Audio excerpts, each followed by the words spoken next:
a sisterhood of the bottomless mimosa.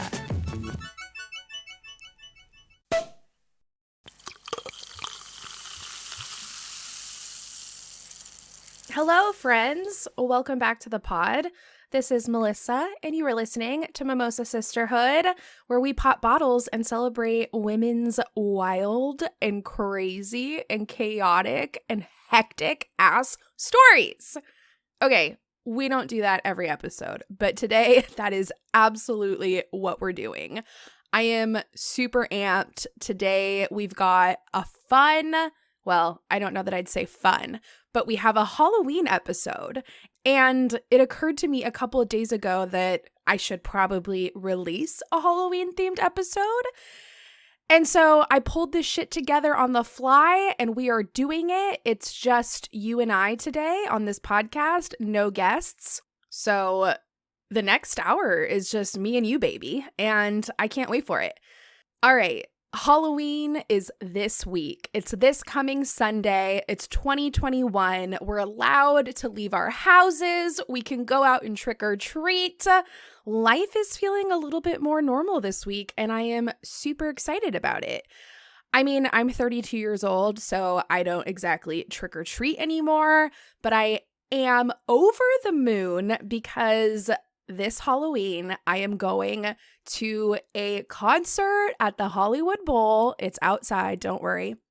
But it's my first big concert since the pandemic began.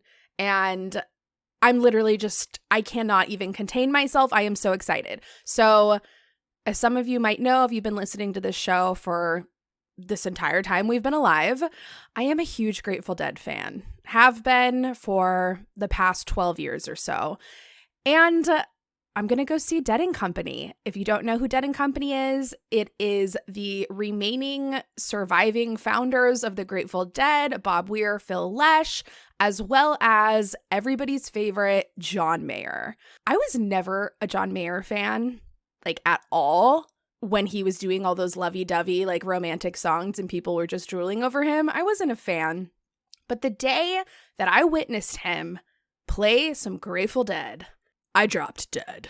I understood the appeal, and now I'm in love. So super amped on that. That's my Halloween plans this week. And other than that, I'm carving pumpkins, making pumpkin seeds, eating pumpkin bread, and drinking pumpkin spice liqueur in my coffee every morning. And that's what we're drinking today on the pod. It's currently the morning time, so I have spiked my delicious cup of coffee, which I typically drink black coffee every day of my life, but not when it's pumpkin spice season. So yeah, I've got some pumpkin spice going. It is absolutely incredible. Shout out to my favorite Trader Joe's. You literally live for the basic bitch, and I live for you and also all things basic bitch. So really feeling myself today. And I'm really feeling today's episode. I was like, all right, what are we going to do for Halloween? I'd had this woman on my list for a very long time, and I hadn't covered her yet because it just wasn't calling to me. But today it is. And I am so happy that I looked into this week because once I really did a deep dive on her life and looked into numerous resources, so many articles, so many YouTube videos, a few documentaries, once I got the full picture on this woman's life, I was like, holy shit, are you freaking kidding me? Like, you guys, you have no idea what you're about to hear. And it's wild because I thought I was just doing like a really cool freaking Halloween episode, but like, no. There is way more to unpack here outside of Halloween. So today I am telling the story of Mary Shelley. She is the English novelist who wrote Frankenstein, or the modern Prometheus, which it was originally named back in 1818. And her novel is considered to be one of the world's first examples of science fiction writing. So already really cool. And who doesn't know or love Frankenstein? I mean, I'm going to be honest with you guys. I've never read Mary Shelley's novel, Frankenstein. It's on the list. I couldn't read it in one day before I recorded this podcast, so I'm planning to read it after this goes live. And even worse, I've never seen the original Frankenstein, the black and white, like silent version, I think it is. I've never seen it, but I have seen more recent modern 20th century versions of Frankenstein. And I feel like Frankenstein is just like a very common staple that is related to Halloween. It's just Halloween, right? Like, who doesn't know Frankenstein and who doesn't relate that to Halloween? Well, I've got to be honest with you. This episode talks about Frankenstein for like 3 minutes because it is honestly quite possibly one of the least interesting things about Mary Shelley. I mean, I think it's unbelievable and fascinating that she wrote this Gothic novel when she was only 20 years old, but her life in a whole is fucking nuts. More nuts than this monster Frankenstein. So I have to preface and let you know that this story is dark. It's weird. It has some pretty tragic themes. If you are somebody that is sensitive to hardship, I advise not listening further because we get real and we get dark in Mary's story. So just tread lightly. But before I jump in, couple quick reminders. First up, I love you. Thank you to everybody who's out there and listening. Your support means the absolute world.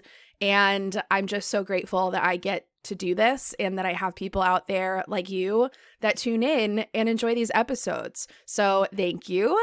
If we have any new listeners out there, so happy you found us. We're a women's history podcast. We celebrate women's stories, good, bad, ugly, and of course the bubbly, because we like to get crunk over here in the club. We also have an Everyday Woman series, which is interviews with the everyday woman. And they're incredible, super inspiring, and just a really awesome way to learn more about the things that women go through in our time period. So I hope you stick around, and if you haven't yet, definitely subscribe to the podcast on your favorite streaming platform. And also, if you have some time, a star rating and a review on Apple Podcasts goes so far. It is the best way to show your love and support for this show, and it really helps us find other listeners out there that don't know that we exist, and it could potentially convince Apple Podcasts to bump me up in the history categories or even feature my show on their new and noteworthy page. So all things I would love to happen at some point in the lifetime of this podcast, but it's even more possible with your help and your support in doing things like rating and reviewing, commenting on social media, sharing with your friends this podcast. So all the things you already know about, just another friendly reminder of how important and impactful they actually are to the podcast. So thank you guys again for listening, and let's get fucking down and dirty. Are you guys ready for this? Because I'm not exaggerating. Shit gets wild. So grab your Reese's Pumpkin and a fucking Jack and Coke. You're gonna need both to get through the crazy twists and turns of Mary Shelley's story.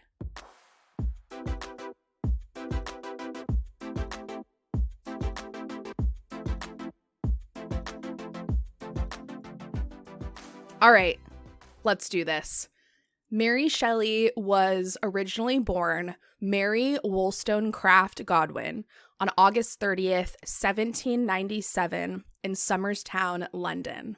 Straight off the bat, Mary was just destined to have a memorable life. She was the daughter of two hardcore radical people that made their own massive marks in history. So her father was William Godwin, and he was a philosopher, a political writer, an atheist. He actively argued against institutions, the government. He was wild and out in the 1700s, and people were like low-key afraid of him. Her mother was a very, very famous women's rights feminist. Her name was Mary Wollstonecraft, who this Mary Shelley was obviously named after. They have the same name. And her mom was just as fierce as her dad. They both stood for things that they were very passionate about, and they were topics that were very taboo and definitely against the grain during these very conservative times in the 17 and 1800s. In fact, being an openly and out atheist was like the devil walking on earth. People were petrified that anybody would, one, be an atheist, and two, talk about it and celebrate it. So her parents were already causing quite a bit of chaos before Mary was even born. Now, there's a bit of scandal surrounding Mary's parents outside of the fact that they were just complete radicals. So, a little backstory here. Before Mary's mother met her father, William, she had had a fling with an American dude and ended up getting pregnant out of wedlock, which obviously was a big no-no. Her daughter was named Fanny, and the minute she was born, her American lover fled the scene and abandoned the both of them right after the birth. This was really hard for Mary to get through. She fell into a depression, and she experienced a lot of darkness after this happened. Then Mary and William met. And straight off the bat, they hated each other, probably because they were so much alike, but they eventually fell in love, and they had one major thing in common. They were both heavily against the institution of marriage. But Mary sort of got pregnant by William, again, out of wedlock, so she convinced him to marry her because she was honestly afraid of like what the public would do, you know? She'd already been like marked with the scarlet letter one time before. Now it's happened again. So they were like, fuck it, let's just get married and appease these fucking prudes. When Mary got pregnant, it was with baby Mary Shelley, who we're talking about today. And so sad. Her mother, Mary Wollstonecraft, died 12 days after the birth. It turned out she had gotten an infection in her uterus, and they just did not have the science back then to know this was happening or cure it, so she passed away. Now, Mary's dad, William, is a widow with 2 young children, Fanny, his stepdaughter, and Mary, his biological daughter. Growing up, Mary obviously did not know her mother personally, but she studied her mother's written work endlessly and for hours and hours on end. And she would often hang out at her mother's gravestone and read her books and spend time with her in the limited capacity that she had available. So she kind of developed a relationship with her mom, at least this hardcore feminist activist side, because that's all she knew. She didn't know her mom personally as a mother, but she did have all of this written scripture of like what her mother cared about, what she was passionate about, what she loved, and what she was fighting for. And that was the person that Mary was able to sort of like develop a bond with. And after the mother's death, William, the father, decided to write an autobiography about his late wife. And this really stirred up some drama around town. And it gave the entire family a very bad reputation, as if they didn't already have a strained one already. So in this book, William talked about him and Mary bumping uglies before marriage, which, hello, again, this is not acceptable in this time period. He also discussed Mary's previous affair with that American lover and the fact that she had a daughter out of wedlock. So red flag number 2. And he even discussed her attempted suicide when she discovered that her American lover was cheating on her and then left her. So yes, Mary Wollstonecraft had attempted suicide after this happened. All of this information was way too much scandal for this very conservative community. They were so delicate, they were so fragile, and they just could not handle it. So rumors spread, reputation was tarnished, and they were just the talk of the town in a very, very negative light. Also, this autobiography really jeopardized Mary's reputation as a respectable feminist because all of this info about her past basically labeled her a whore, and therefore anything she ever argued in terms of women's rights was like completely stripped away because now she was just a whore. So it really backtracked all this progress she'd made, where at one point people really respected her views and, could stand behind her in her determination to fight for women's rights. But once all her baggage got put on fucking display, they were like, oh, just kidding. You're a whore, you're a witch, the usual. So that's pretty fucked up. And kind of annoys me that her father, William, didn't maybe consider that might, be the end result. Now, another important thing to note, now that I've given you some pretty good info on Mary's parents, it's not that surprising that Mary would grow up to also be a very radical, progressive, liberal type of person, since she was bred from the king and queen of radical lifestyles, and because she was exposed to it by her father for her entire life. So William ended up remarrying their next door neighbor named Mary Jane Clairmont. We've got 3 Marys now. Was everybody freaking named Mary? Well, anyway, once again, he got another woman pregnant before marrying them. How many times is this going to happen? He married Mary because Mary got pregnant.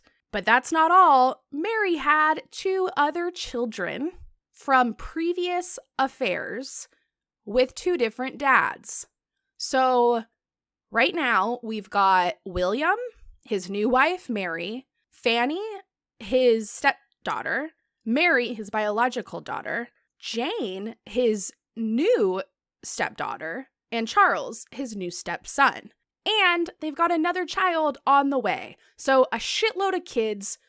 Half of them, all of them, for the most part, aren't even related, with parents who have had numerous pregnancies out of wedlock. The whole entire universe is having a meltdown. Everybody's having a panic attack. Who is this scandalous family? They are nothing of what the American dream should be. People are triggered. Now, Mary hated her stepmom, Mary, and she sometimes insinuated that this woman was like an evil stepmom. However, most of history denies that she really was that evil. There was one situation that occurred that I guess could lean in this direction of evilness, where the stepmom sent her biological children off to school, but she did not allow that same opportunity to William's kids. So Fanny and Mary, William's original children, did not get the opportunity to attend a legitimate school situation. However, Mary's other kids, Jane, William, and the new baby that ends up getting born one day, they all get to go and have a full-blown education. So I think that caused a little bit of scuff between the family, but also what, William couldn't decide that his own kids could go to school? What?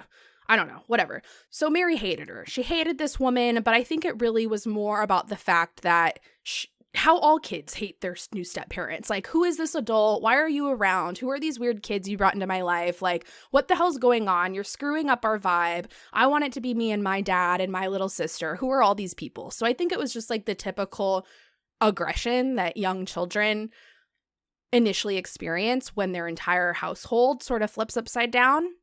But I don't actually think she was as evil as Mary maybe described her to be. Regardless, Mary acted like a real shit asshole her entire childhood and caused an insane amount of chaos in the family home. It got so wild and crazy that they eventually shipped her off to Scotland to go live with some family friends for a while because she was just causing so much havoc in the house. But she eventually came home, and I imagine that break away from her was much needed among all in the home. Now, their dad, being the philosophical man that he was, had a lot of writer and poet friends who came and went all day and all hours in and out of the family's home. They'd come over and have intellectual conversations about society and politics, and William made sure that his children were exposed to all of this. He wanted them to hear these conversations. He wanted to involve them in the convo and, get their feedback and their perspective and just, I guess, in a sense, give them the education that the stepmom, didn't allow them to have. And it paid off. I mean, his kids were really fucking smart. They were intellectual. They were critical thinkers. They had so much access to the world's most intellectual people during this time period, and were reading all of William's books. He had an entire library jam-packed with so much shit that they could read. So ultimately, even though they didn't go to school, they were very intelligent and they had very advanced perspectives, far beyond their age range. However, although this all sounds nice and dandy, there was a little scandal on the horizon. So William was obviously naive as fuck, thinking that inviting countless men into his home all day and all night in the company of his very cute teenage daughters, he didn't think maybe this is a bad idea.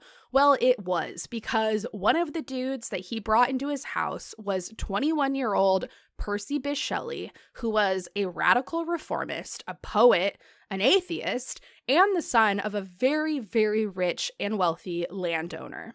Percy's dad hated his guts because Percy was out here caring about politics and poetry, and he was giving all of his money away to social and political justice situations. So he would come over to William's home and have all these intellectual conversations and then just give him a shitload of money, because William came from this place that he was doing all of this incredible work for society and that people should be funding his brain, basically. And Percy fell for that shit. So he was giving William all of his family's money and ultimately helping William get out of debt, which he was in a lot of debt. And so this strange relationship between him and Percy was kind of weird, because Percy really admired William, really valued those conversations and the opportunity to be in his home and talk about all this wild social shit. But William was really more kind of using him for money. But in any case, Percy meets 16-year-old Mary, and this is where shit gets fucking nuts for the rest of the entire story. You know how people sometimes say, "You were the worst thing that ever happened to me"? I think that's a pretty factual statement in terms of the day that Percy met Mary. So Percy and Mary meet at her home, and they hit it off. They're having all these convos. Nothing seems weird. Everybody's having cool convos. But they eventually start going on long walks together outside of the house. And they go to Mary's mother's graveyard, which is where she would pretty much spend most of her time, all of her childhood. But Mary wasn't really allowed to just wander off alone with Percy. So her younger sister, Jane, tags along as a sort of chaperone, I guess. Now, a couple things about Jane. Jane is the stepsister. She's one of the biological daughters of the stepmother that William ends up marrying, the neighbor.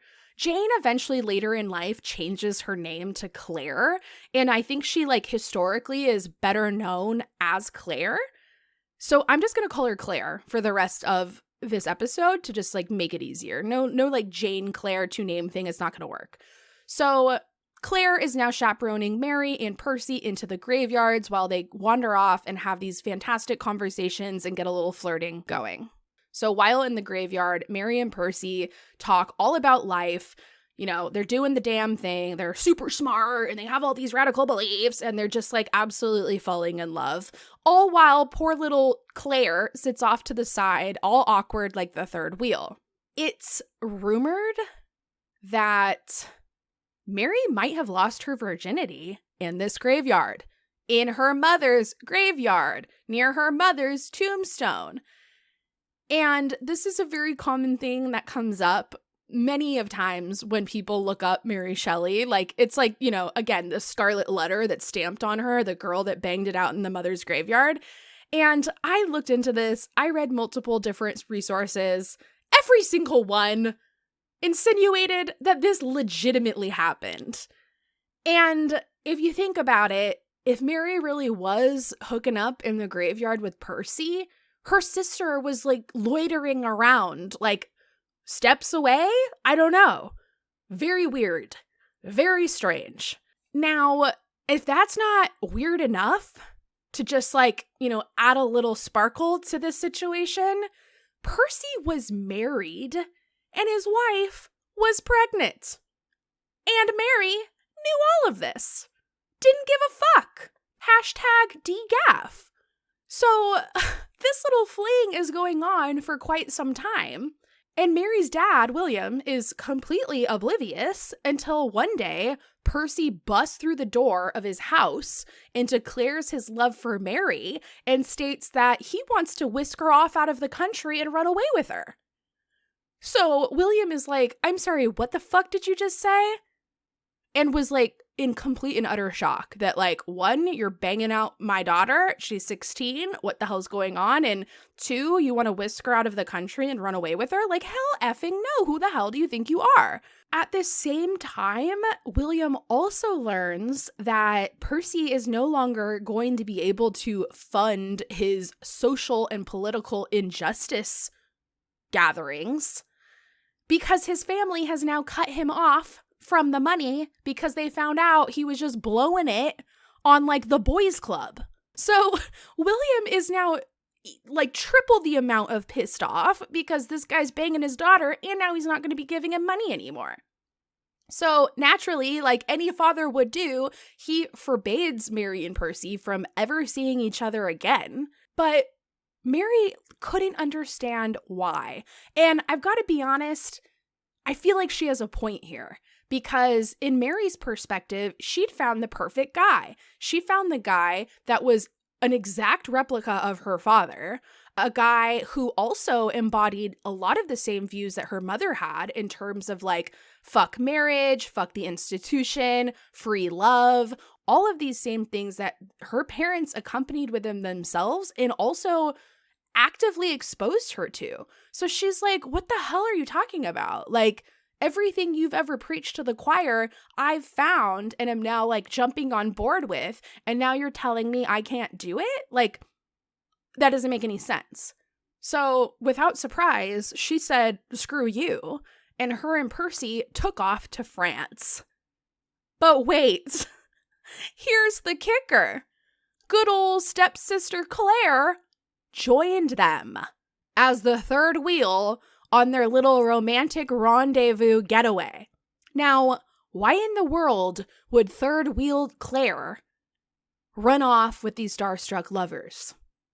Seems kind of weird, right? Well, rumor has it she wasn't exactly a third wheel after all, and that she might have been developing her own relationship with Percy on the DL. So, in regards to numerous resources I've read, people believe that Claire had like more of an emotional connection with Percy. No one really thinks that like at this time specifically, she was doing the dirty with him. But like, it's pretty well understood that there was some kind of spark happening and fling developing to the point that she would think it would be okay for her to run away as well. Because why would she be left out when she's not left out at all in general?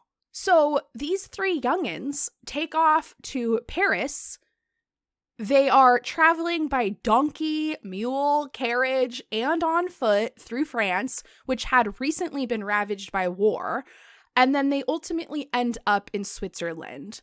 So as they're traveling, Mary and Percy are reading the books by her mother, Mary Wollstonecraft. And they kept their own combined journal where they would both write like little diary entries and have this cute little fucking thing that they were doing together. And they were on an adventure, really. And they saw a lot of shit. Like I said, it was war-torn France. They witnessed a lot of fucked up stuff. Like, they were traveling through, like, a death graveyard, basically. The war had, like, just ended. And so I think this was, like, a pretty impactful time for the three of them because they were, like, young kids that had run off and fled the country and were, like, experiencing and witnessing, like, real-life matters, all while they were having their own little fucking sister-wife partnership. So anyway, they're out living their best lives until they run out of money. No real shocker here. So the three musketeers head back to England. And what do they do when they return home? Well, the obvious, of course. They head straight to Harriet's front porch, Percy's real wife, and they ask her for money. Because why the fuck wouldn't she fund her husband's little sex scandal with two teenagers? But it gets worse, because not only does Percy ask her for money, he also is like, oh, by the way, we're looking for a third sister wife. Want to join the party? And she's just like, I'm sorry, are you high? Like, fuck you. Fuck you. No.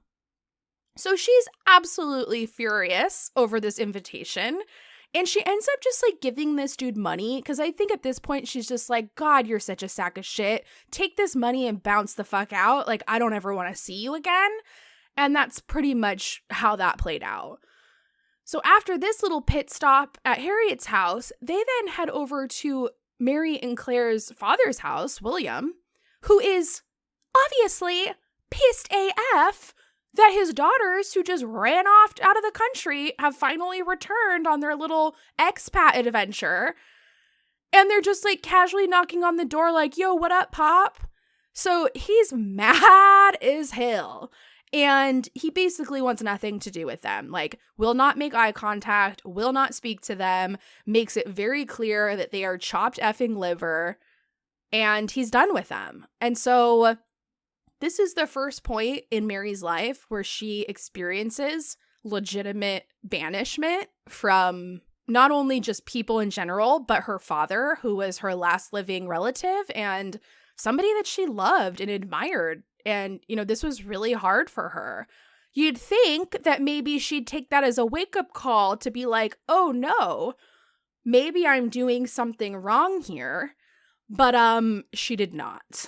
And again, I feel like we can't really blame her since she was raised in an environment that really, you know, promoted her to do whatever the fuck she wanted, especially if it was out of the norm, out of the acceptable norm. So let's just, like, review the scene here. We've got Percy back in England. He has no job. He has no money because his rich dad cut him off. He's also ostracized from his own family, as well as now Mary and Claire are ostracized from theirs. And now he's responsible financially for taking care of his actual legal wife, Harriet, plus their two children, as well as Mary and her little sidekick sister, Claire. On top of this, Mary is starting to get really fucking tired of Claire hanging around. She's like, dude, when the hell are you gonna kick rocks? I'm sick and tired of you loitering on my relationship, and I'm starting to feel like there might be something else going on here, and I'm not really that cool with it. So tension is high. Everyone is stressed out. They are so freaking poor. The whole world hates them. And boom, what better thing to happen at this period than for Mary to get pregnant with Percy's child? So now Mary's pregnant. And don't forget, Harriet was also pregnant. Remember when their little affair started, Harriet was pregnant? Well, Mary gets pregnant, and now Harriet is finally having her baby. So Percy's son is born, and he's pretty damn stoked about it. He's like, oh shit, I have a son. Harriet finally gave birth. Like, hell yeah, I've got a son. This is awesome. Meanwhile, Mary is like raising her hand like, hello, what do you mean? Like, I'm your lover and I am now recently pregnant with your child. Like, why are you like so excited about the son that Harriet bore for you? Honestly, all I can say is like, thank God birth control finally got invented, because this shit was popping off and like it was like all these births were causing a hell of a lot of problems for people. So Mary's not in a very good place. She's pregnant as fuck. She's sick. She feels like shit. Percy is like over the moon about his new baby with Harriet, which is making her super jealous. Claire, like who knows what the hell's happening with Claire? Apparently Percy's just like gone a lot with Claire, which we can only imagine what's happening there. And at one point, Percy offers his pregnant wife up to one of his friends who had expressed interest in getting it on with this very pregnant woman. And Percy was just like, oh yeah, dude, have at it. Literally to the point that he approached Mary and was like, yo, homeboy over there wants to bang it out. You down? Like, how weird do these people have to get? And also, how weird is this in general in a time period where like shit like this wasn't even allowed to be happening? You weren't allowed to be doing all this banging it out and getting all these people pregnant and just fucking around and sharing each other's wives. Like, this is so uncommon that the fact that all of these things keep occurring in a time where like it was not acceptable. It's just wild to me, like how open and outward they are about their unconventional lifestyles, knowing how much it would tarnish their reputations and how much it would ostracize them from the world they lived in. I mean, they did not give a shit. So I guess all the power to you people. In any case, Mary obviously declined that little sexual scandal offer, even though she was really kind of an advocate of free love. So I think this was kind of further proof that while she apparently did believe all of these progressive and liberal thoughts on relationships, love, and sexuality, she like ultimately deep down inside like probably really just wanted to be with Percy and have like a more stable, serious, committed relationship with him. Now, we get to some pretty seriously sad shit next. Mary gave birth 2 months early to a premature baby girl who eventually passed away a few short weeks later. The loss of her child threw her into a very deep depression, and she was haunted by visions of her baby regularly. She would go on to have a total of 5 pregnancies, with only 1 child surviving, before she was 25 years old. Oh my God. Can you imagine that? So down the line, she eventually does have a successful pregnancy with a boy that they named Percy after his father. But, you know, it's several years in which Mary is getting pregnant, losing babies, getting pregnant, losing babies, to finally having a baby, and then again getting pregnant and losing more babies. And this was a really, really hard time in her life. Like, very bad. She was so depressed, so heartbroken, had way too much trauma than one person can handle in such a short amount of time. And it was really causing a very serious strain in her relationship with Percy, which is not surprising in the slightest. Like, if I went through that, I would just want to be alone in a dark room and not hear another person's voice for like months at a time. But, you know, men aren't cool as shit like that. So, of course, he started getting a wandering eye. Their relationship was just getting really strained, and they were together, but like shit really wasn't that good for a long time. Meanwhile, Mary, Percy, their son, and stepsister Claire decide to all go travel together to spend a summer in Switzerland with a friend that they met on their previous trip to Switzerland. His name was Lord Byron. He and Jane had this fling going on for a while. I'm kind of like, can't figure out the exact timeline on this. I'm not totally sure if their fling happened in their original trip to Switzerland when they all ran off together, or if it happens on the second trip when they return back. But in any case, Lord Byron was a well-respected lord, and he was a great poet and a writer, and he had like a good thing going for him with his career, and everybody knew this. And so Claire at one point had decided that she wanted to be a writer, just like every other effing person on earth during this time period. And so when they had met Lord Byron, she kind of realized like, yo, this guy can probably help me in my career. Let me see what kind of magic I can work here. And so she basically hits him up and is like, hey, I have this manuscript I'd love for you to read. Can you check it out? And he was like, sure, absolutely. And lo and behold, she like tosses the manuscript and just like straddles this dude and is like, let's get freaky deaky, homie. And he's just like, I'm sorry, what? Like, what? Excuse me? What's happening here? I'm so confused. And he's not into her. Like, he's just not into this girl. And so like he rejects her a bunch of times, but she won't freaking let up.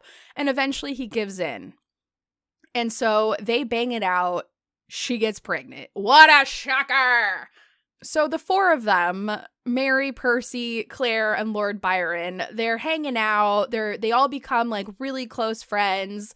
They all kind of like feed off each other's interest in writing. They spend a lot of time together reading and writing things. And one day it's like pouring rain in Switzerland and they can't leave the house or do anything. So they're all cooped up inside, and Lord Byron decides to entertain the group by reading a book of ghost stories. They're having a grand old time reading these ghost stories, and then Lord Byron suggests, like, hey, we should all take a stab at writing our own horror stories. And this is what kick-started Mary's infamous novel, Frankenstein, or the original name, Modern Prometheus. So Mary wrote Frankenstein when she was 20 years old, and she originally wrote it anonymously without putting her name on the book as the author. However, she did include a dedication inside the book to her father, William, and without surprise, that caused quite a bit of scandal because everybody on Earth hated their whole family. The last name Godwin had like a fucking black skull attached to it of death. Like, they were the Grim Reaper.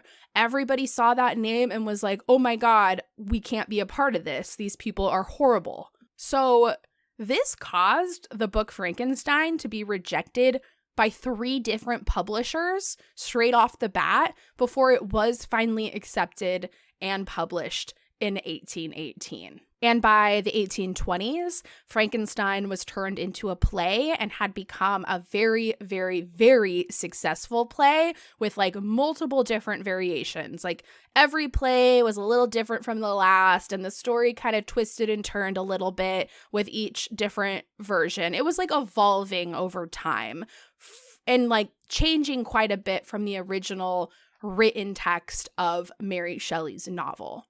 So to talk a little bit about the novel, the original story that Mary Shelley wrote is about a scientist whose name is Victor Frankenstein, and he creates an artificial man from a dead corpse or like multiple dead bodies, and he brings a creature to life. So this creature or monster is originally gentle, he's intelligent, he's enormous, but he's also like ugly AF. He's terrifying to look at. And so when he's created, this monster seeks affection from his creator and like wants to be homies, but eventually he just inspires like hatred out of everybody he meets because they're so like disgusted and mortified by him. And that includes his creator, Dr. Frankenstein. So the monster becomes super lonely and sad, and it ends up turning on his creator and like fucks him up and kills him. So kind of a dark story. Like, dark as shit. And also, you'll notice the story that we all know and love today features Frankenstein, the monster. But in reality, Frankenstein was the name of the doctor, and the monster didn't have a name at all. So that's pretty much the number one thing that evolved over time and really changed from the original writing of Mary Shelley's. So many people believe that Mary actually intended to depict her own self in this monster character because she lived the majority of her young life, like, generally hated by the public. And that's very similar to the way that the monster lived his life. Both of these people, Mary and the monster, were in their own minds and perspectives just trying to be loved and love and, live a good life. But in reality, they just were never accepted by the public. So this story explores so many different philosophical themes, and it ultimately challenges romantic ideals about the beauty and the goodness of nature.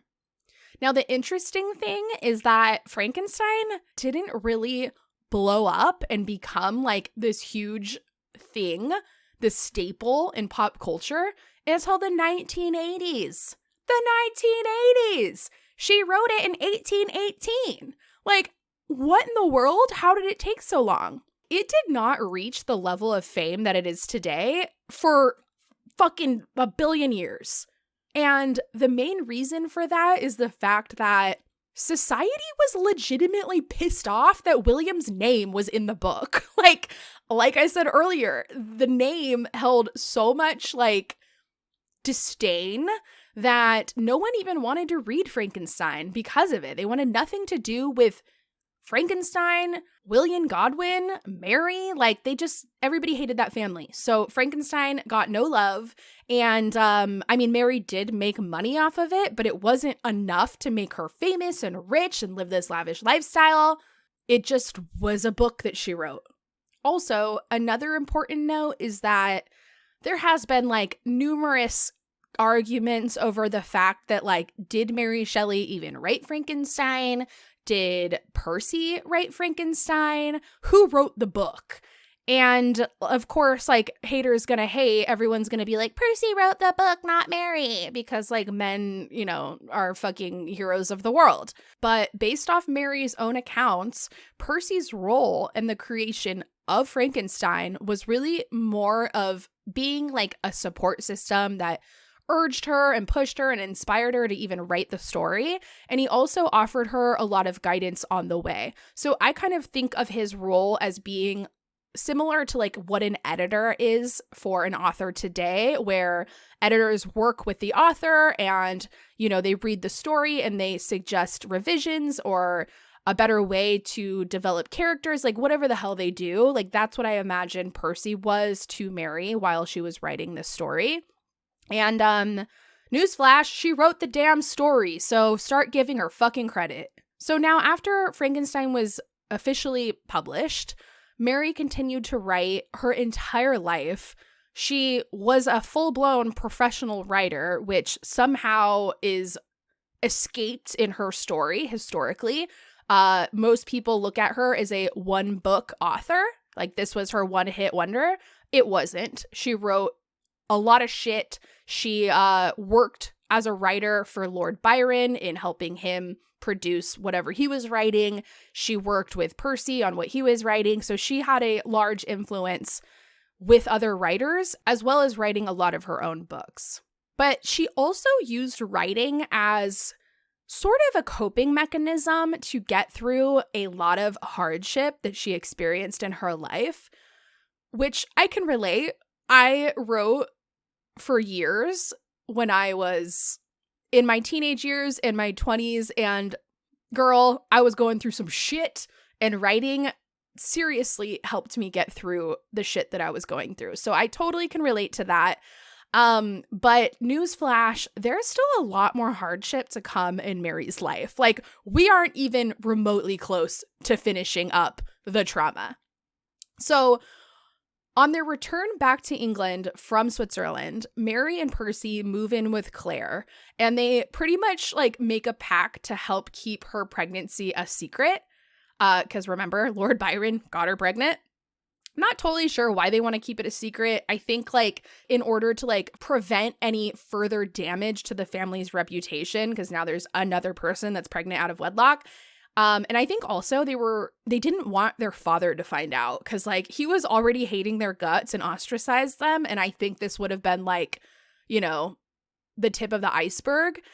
And also I think William, their father, was more pissed at Mary than Claire, because I think he knew deep down that Mary had a very large influence on Claire and was probably the one like streamlining all this radical ass behavior, and Claire was kind of just like following along. So I think he felt like more angry with her that she dragged her stepsister into this. So if he also found out that now Claire was pregnant with this dude who like lived in Europe, I think he'd be like pretty bit pissed about it and blame Mary for that. So they all went back to England, and when Mary got home from her trip, she discovered that there were numerous letters waiting for her that her younger half-sister Fanny had written.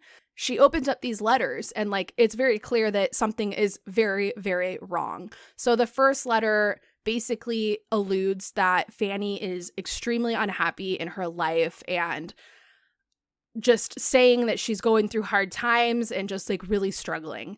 And then the next letter has an even darker theme to it that was so alarming. Mary basically asked Percy, like, get the hell over to Fanny's house and like see what's going on. Like, she needs help. But unfortunately, it was discovered that Fanny was found dead in a room at like a hotel or an inn, and she had a suicide note with her, and that she had overdosed on an opium tincture, and she killed herself. No one knows why, nor did they ever find out. So this was really fucked up and was really tragic, but 2 days later, or like a couple of days later, they then find out that Percy's wife, Harriet, also killed herself when she was discovered drowned in a lake in Hyde Park, London. When she was discovered, when her body was found in this lake, she was in the very advanced stages of pregnancy, despite the fact that she had been estranged from her husband, Percy, for like 2 years. So we don't know who the father was. I mean, I guess maybe there's a chance it was Percy, or it could have been somebody else. But she was assumed to have also died by suicide. And then later, there was a suicide note that was discovered. And it's available on the internet, which like is so weird and eerie to me. Like, how in the world is this woman's suicide note from the 1800s like uploaded onto the World Wide Web for us to read today?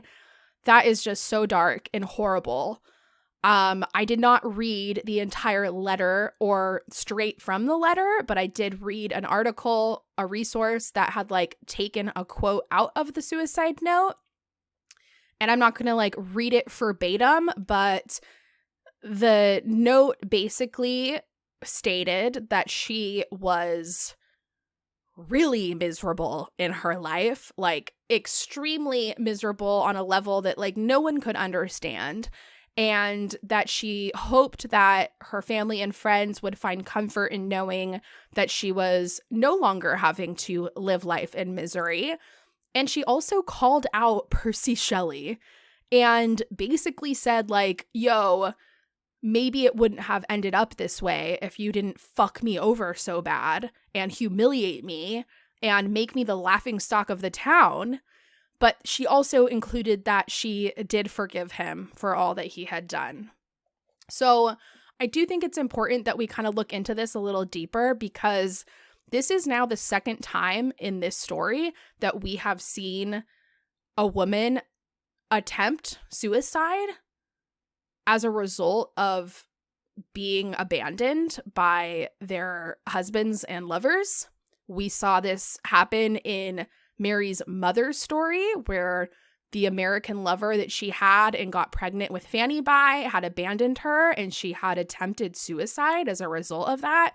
Now we're seeing it again with Harry after, Percy just did all of the unthinkables to her.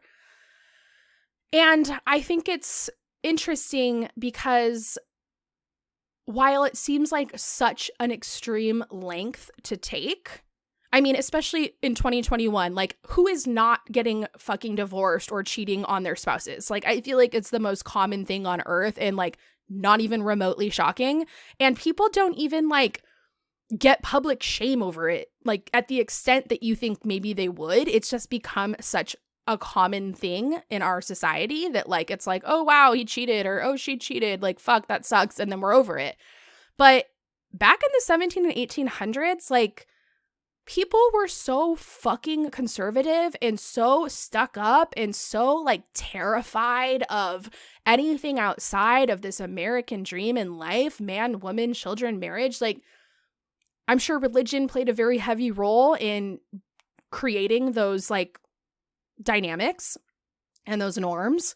But, the women that were left by their men were shamed just as hard as the men were, like, as if it was their fault or as if they were fucking garbage tossed to the side of the road. And I think, it was a level of public humiliation that was so extreme that, we couldn't even imagine what that was doing to these women's mental health and self-worth. And I just think it's so sad.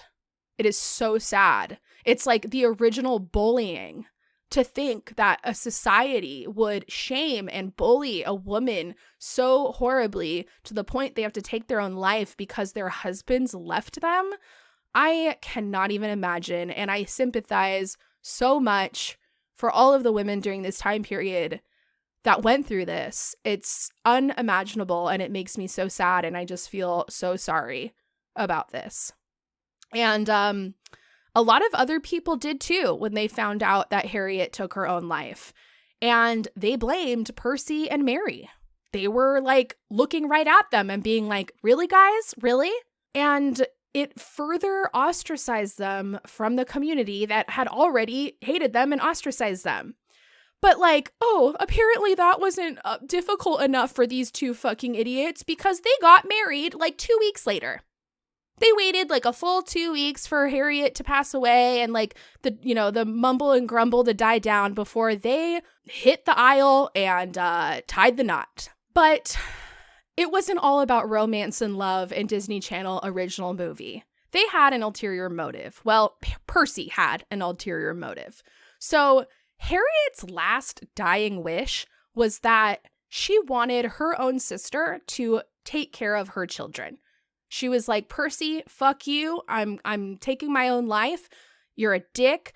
But if you could do one last thing for me, it would be giving my sister custody of our children because she can take better care of them than your fuck it ratchet ass can. Now, would Percy ever do anything for Harriet? Of course not. Of course not. So he married Mary with intent to get full custody of his children, knowing he would have a better chance of accomplishing that if he had a wife. I'm so pissed. I am so pissed.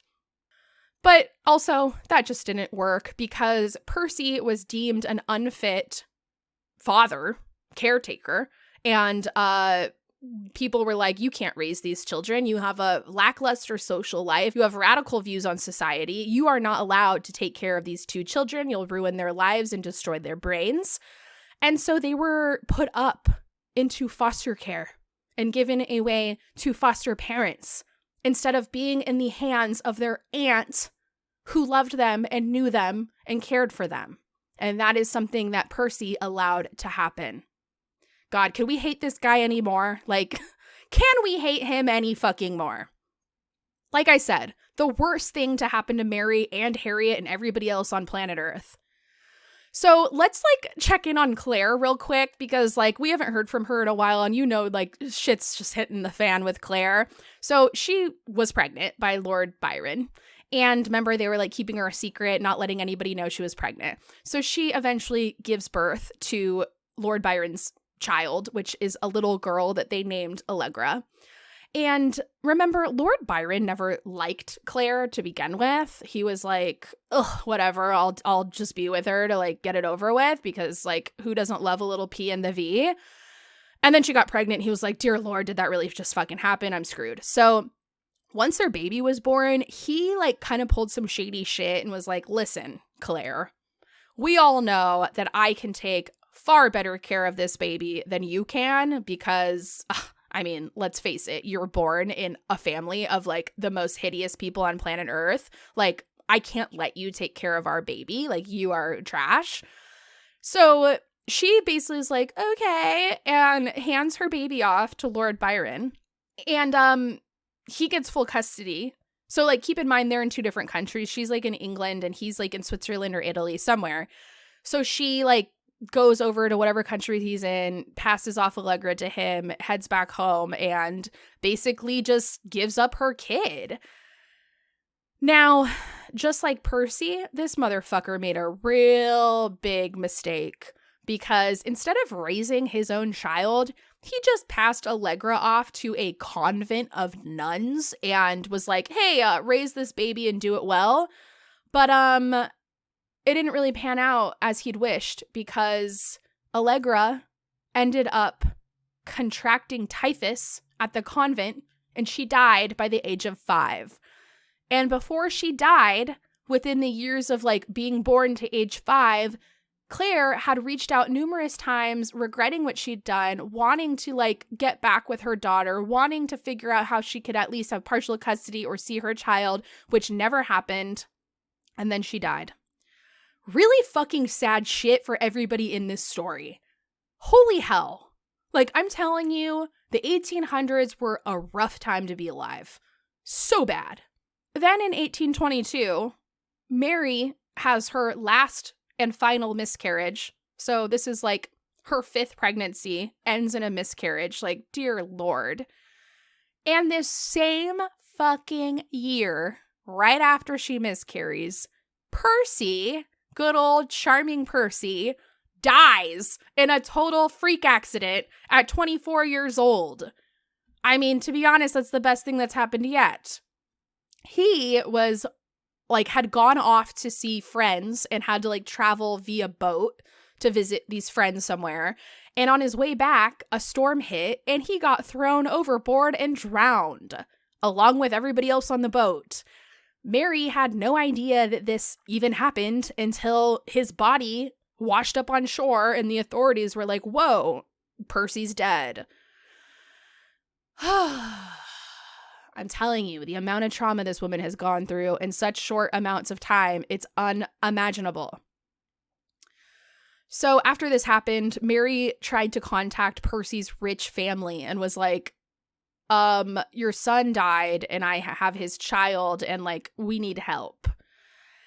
And the dad was initially just like, you've got to be kidding me, bitch. Are you seriously calling me right now, asking me for money? So he at first was like, absolutely not. You're never going to get a dime from me. We hate you. Like, screw you. And then he eventually came around and was like, okay, wait, I don't want my grandson to be poor and live a horrible life of poverty. I will support the child and the child only. So he was funneling them some money, I believe, that did help put their child in to school and ultimately allowed them to live a very basic, sustainable lifestyle on the small amount of money that the father was funneling to them. And at this point, Mary was alone with her child without Percy, and the entire world really did not like her. I mean, not the entire world, but like Europe, England, like her entire like community, people were really not fond of this woman. And she started to feel really shitty about it. She started to like reflect on her life and be like, holy hell, how did I end up here? Why does my family hate me? Why does the entire world hate me? My husband's dead. Like, what's going on? There were multiple suicides. I've lost all these babies. Like, what in the world happened? Like, how did this freaking happen? And so she was really like thinking about her life and realizing like, oh my God, I'm going to be living a life of complete and utter loneliness. What have I done? And so she goes back to Percy's rich dad and is like, listen, I want to write a biography about Percy and his life. And I want to use that income to help me at least get more money to kick off my writing career again. And, you know, to help me just like try to paint a better light of us and my husband. And so the rich dad agreed, and he was like, okay, like, yeah, you can write this biography, but I swear to God, you cannot write one fucking scandalous shit in this book. I will not have it. Every word in this book needs to say good things about my son.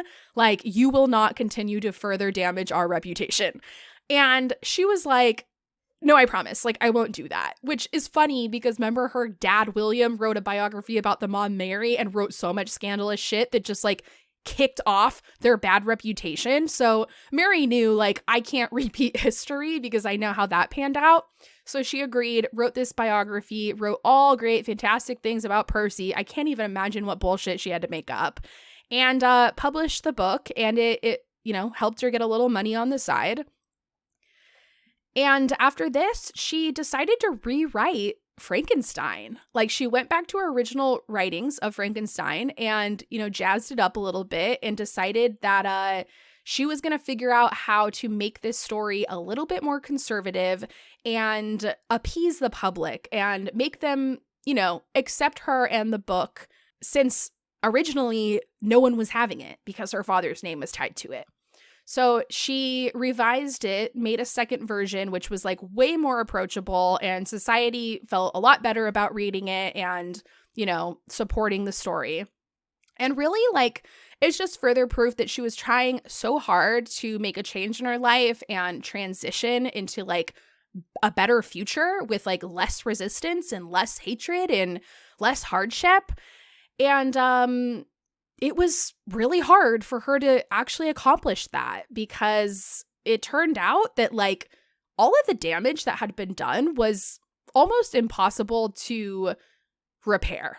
She attempted to date and had hopes of remarrying, but nothing ever panned out because, you know, guys would date her, but then eventually they'd be like, I'm never going to marry you because you are who you are. And so they'd leave her for other women. This happened so many times to Mary that, like, again, her reputation could not be salvaged. And she ultimately spent the rest of her life unmarried and alone with her son. She continued to write a ton. She traveled a lot and just lived a pretty basic life, you know, with the least amount of drama. As she got older, she eventually developed a slow-growing tumor in her brain, and she ultimately died of brain cancer on February 1st, 1851, at 53 years old. She was laid to rest with the cremated remains of Percy's heart. Gnarly. And it was roughly a century after she passed away that another one of her novels was published and became, you know, like her second most popular book after Frankenstein. This was called Matilda, and it was released in 1950. So I guess really that became popular first, and then like several years after that, Frankenstein sort of like reemerged in the 80s, and, you know, people were like, hey, guess what? This book, like, this is fucking rad. Let's make it our Halloween staple forever. So one thing to note, this Matilda book that she wrote, she had actually written it after suffering numerous miscarriages, as well as the two suicides of Fanny and Harriet. So this book was written during like the darkest times of her entire life, and it is jam-packed with pain, trauma, and themes of death, suicide, depression, and incest. I believe the main character in the book is like recounting her life on her own deathbed. So very dark and gnarly, like pretty gnarly. And then, of course, as we know it, her lasting legacy remains with the classic tale of Frankenstein. However, most people don't even know who Mary Shelley is unless you're kind of like a book or history nerd. And people, for the most part, learn about Frankenstein through all of the movie adaptations that have been made over the years, not from the book itself, which is kind of common, I'd say, especially in, the world we live in today. Frankenstein's first theatrical adaptation took place in 1823, followed by many, many, many adaptations throughout the 20th century, many of which you have all seen and loved. And over the course of the 19th century, Mary Shelley came to be seen as a one-novel author, as I'd mentioned earlier, rather than the professional writer that she was. However, today, scholars now consider Mary Shelley to be a major romantic figure and significant for her literary achievement and her political voice as a woman and as a liberal.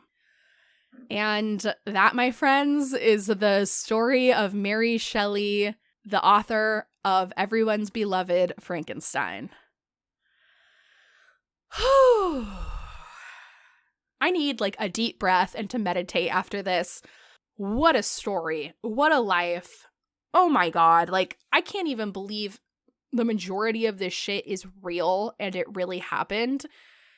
And while we sit here and we listen to this story and we make our snarky comments and we have our opinions and we laugh at certain points, or we say, oh my God, this lady's life is batshit crazy, like I've said many times in this podcast episode, I do think it's important to always remind ourselves that these are real people. They existed in the real world. These were their lives. And that is fucking sad. That is hard. That is a hard pill to swallow. And I think as wild as this story was, these were real things that happened in the world. And this was the 1800s. And this is just one story in this time period. I can't imagine how many other people's stories were similar to this or involved some of the same situations, events, experiences. And God, what hard times. But I hope you enjoyed that, or at least learned something fascinating about, the backstory to what created Frankenstein.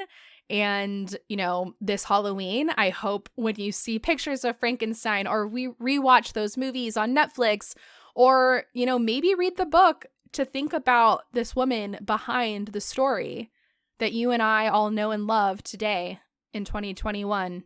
It's truly fascinating that most of us, if not all of us, could have some type of nostalgic tie to something in our childhood, such as Frankenstein, and have no freaking clue the backstory behind this nostalgic memory. That's what I'm saying. I'm mind blown. This is behind Frankenstein? Oh my God. Totally fascinating and tragic and sad, but history. That's history, isn't it? All right. Well, I hope you guys all have a really fantastic Halloween and get into that basic pumpkin fall life because, God, it is fantastic. I sure as hell love it.